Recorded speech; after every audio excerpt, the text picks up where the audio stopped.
बिहार विधानसभा चुनाव 2025 जैसे जैसे नजदीक आ रहा है, राज्य का सियासी पारा लगातार चढ़ता जा रहा है। एनडीए और महागठबंधन के बीच जुबानी जंग तेज हो गई है और दोनों पक्ष एक दूसरे पर तीखे हमले कर रहे हैं।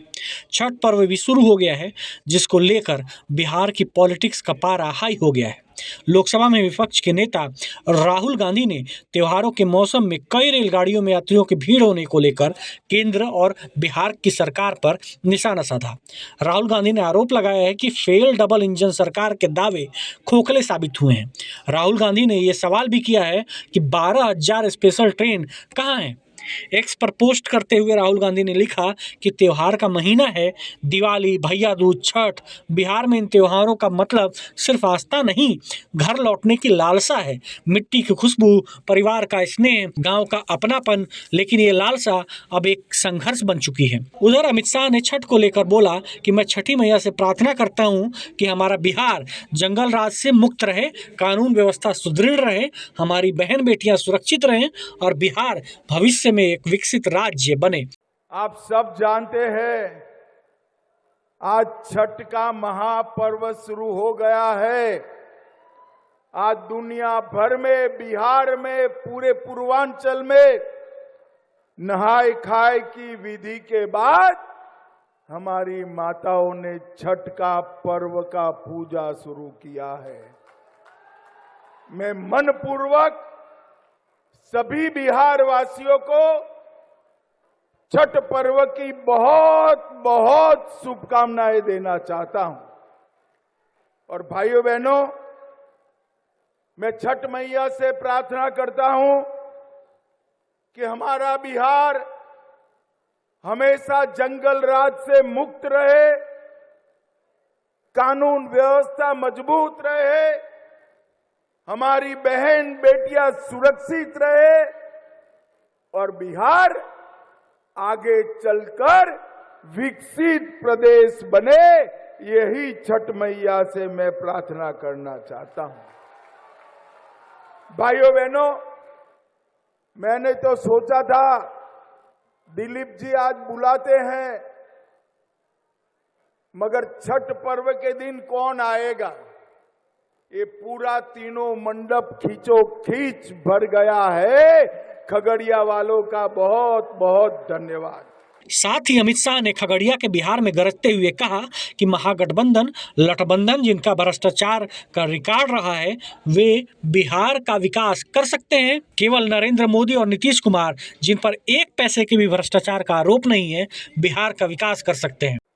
और भैया, छोटे मियाँ तो छोटे मियाँ, बड़े मियाँ भी सुभान अल्लाह। लालू जी ने इतने घोटाले किए। कांग्रेस पार्टी की जब सरकार थी केंद्र में 10 साल चली, जिसमें लालू भी मंत्री थे, वो सरकार ने 12 लाख करोड़ का घपला, घोटाला और भ्रष्टाचार किया। भाइयों बहनों, बिहार और केंद्र में जिनका भ्रष्टाचार का रिकॉर्ड हो, वो महागठबंधन, महालठबंधन बिहार का विकास कर सकता है क्या? जरा जोर से बोलिए, कर सकता है क्या?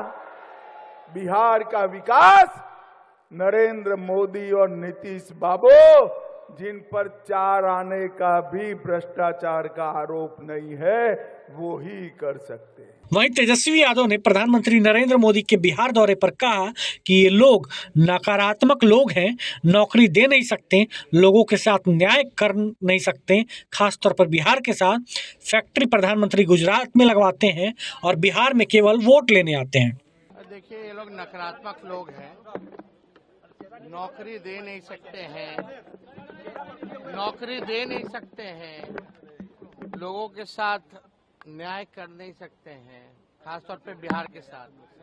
फैक्ट्री प्रधानमंत्री जी गुजरात में लगवाते हैं, सेमीकंडक्टर का फैक्ट्री गुजरात में लगवाते हैं, SEZ गुजरात में लगाते हैं, IT पार्क गुजरात में लगाते हैं, बुलेट ट्रेन गुजरात में चलाते हैं, इन्वेस्टर मीट गुजरात में करवाते हैं और बिहार में केवल वोट लेने आते हैं।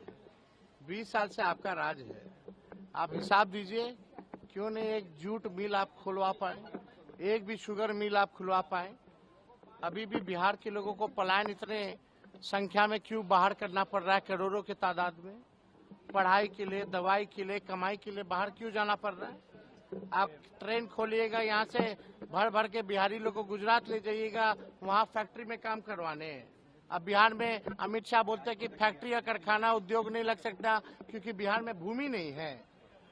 ये इनका प्रधानमंत्री के एक एक वाक्य को सुनिएगा, एक एक बात को सुनिएगा, शब्द को देखिएगा तो कोई फलदायी नहीं है, केवल नकारात्मक बात, नकारात्मक शब्द का ही प्रयोग है। कोई मतलब है क्या?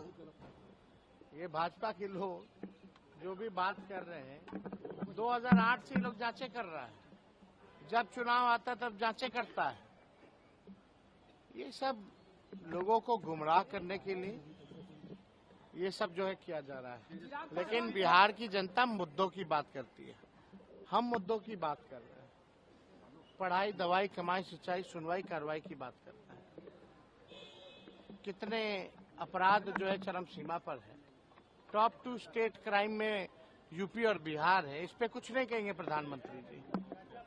भ्रष्टाचार 70,000 करोड़ का हो गया, 70,000 करोड़ का घोटाला हो गया, इस पे एक शब्द नहीं बोलेंगे। इनके मंत्री पत्रकारों को पीटते हैं, माँ बहन की गाली देते हैं, FIR दर्ज नहीं होता, इसके बारे में छू तक नहीं करते।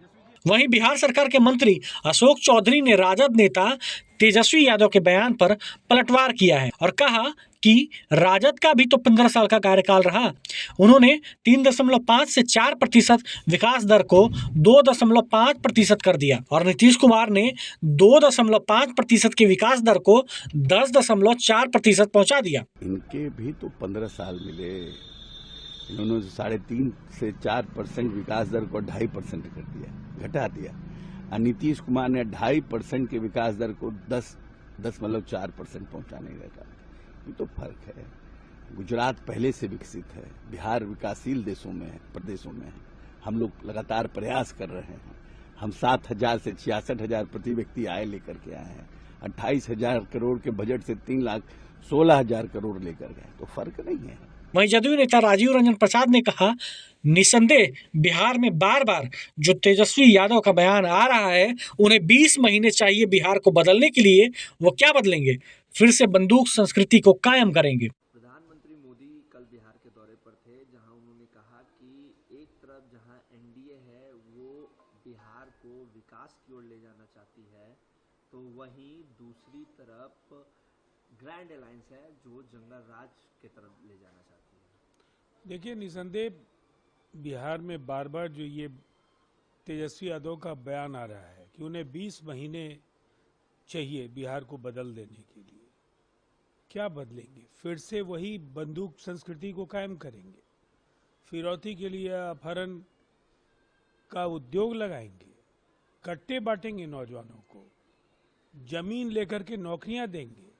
दरअसल ऐसा गैर जिम्मेदार गठबंधन और जिसका इतिहास इतना दागदार है, इनके तमाम बड़े नेताओं पर भ्रष्टाचार के बड़े मामले अदालतों में विचाराधीन हैं। राजद के राष्ट्रीय अध्यक्ष सजा याफ्ता हैं और दूसरी तरफ प्रधानमंत्री नरेंद्र मोदी जी के कार्यकाल में 11 वर्षों में बिहार को 14 लाख करोड़ रुपए से ज्यादा की केंद्रीय सहायता मिली है। बिहार ने लगातार विकास के उच्च मानदंड कायम किए। बिहार के मुख्यमंत्री नीतीश कुमार जी के नेतृत्व में 50 लाख रोजगार और नौकरियां और अब 1 करोड़ रोजगार का संकल्प, जिसे कैबिनेट की मंजूरी मिल चुकी है। अब जीविका दीदियों की संख्या 1 करोड़ 60 लाख आज के तारीख में है और बिहार में 57,000 करोड़ रुपए का एक साम्राज्य जीविका दीदियों ने कायम किया। जिस तरह से बिहार का कायाकल्प हुआ है, सड़कें, आधारभूत संरचना, हर घर बिजली, पीने का पानी, खेतों को सिंचाई के लिए पानी, अब यहाँ किसी भी सूरत में लोग लालटेन युग में लौटने के लिए तैयार नहीं है और इसीलिए महागठबंधन को यहाँ वोट करने के लिए जनता कतई तैयार नहीं है।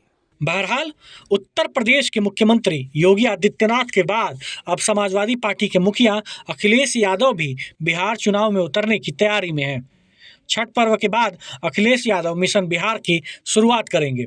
उनके दौरे से इंडिया गठबंधन को नई ऊर्जा मिलने की उम्मीद जताई जा रही है। माना जा रहा है कि अखिलेश यादव अपने अनुभव और सटीक रणनीति के जरिए बिहार में सपा की पकड़ मजबूत करने की कोशिश करेंगे। और वहीं योगी के प्रचार और अखिलेश की एंट्री से यूपी की राजनीतिक गर्मी अब बिहार की सियासत तक पहुंच चुकी है।